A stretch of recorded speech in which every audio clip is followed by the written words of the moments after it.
Lying just north of Jabaliya city in Gaza, the Jabaliya refugee camp was established in 1948. In the ensuing decades, it became indistinguishable from the rest of northern Gaza's urban sprawl, densely populated, vibrant and busy. All this changed after Hamas's surprise attack on Israel on the 7th of October 2023.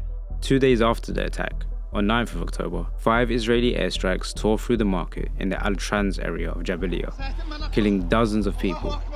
Using satellite imagery and video analysis, The Guardian has chronicled the camp's destruction through 3 offensives. In the first offensive, during the first months of the war, Jabaliya was pummeled with airstrikes and left craters in the ground in a residential block. Footage showed rescuers combing with their hands through the rubble, searching for survivors and the bodies of victims. Israel said the camp was a command center for Hamas's Northern Brigade, and they had identified Hamas tunnel systems under the camp. In early November, Israeli troops entered the camp. Civilians across northern Gaza were told by Israel to head south, but many were unable or unwilling to do so.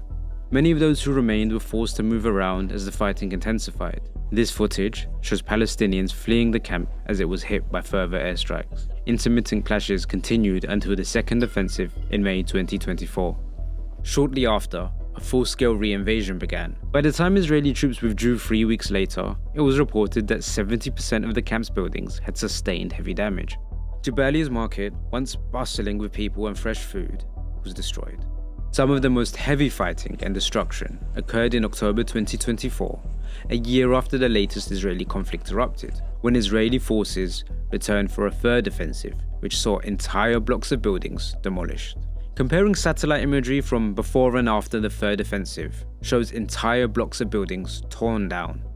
In some areas, they've been replaced by bulldozed lanes to accommodate rows of Israeli tanks stationed among them. Here, they're parked near the training ground for Jabaliya Services Club, a football club created in 1951. This kind of whole-scale destruction of neighborhoods that we've seen in Jabaliya has taken place across the north of Gaza. Some observers have detected a more deliberate agenda across this area, the slow enactment of a scorched earth policy known as the General's Plan, aimed at driving out civilians from areas by declaring them closed military zones, where anyone who stays is considered a combatant and all aid and other supplies are cut. In a statement, the IDF said, "The IDF is currently operating in northern Gaza against terrorist targets due to Hamas's efforts to restore its operational capabilities in the area. The IDF targets only military objectives. Strikes aimed at military objectives are subject to the relevant international law, including taking all feasible precautions to minimize harm to civilians."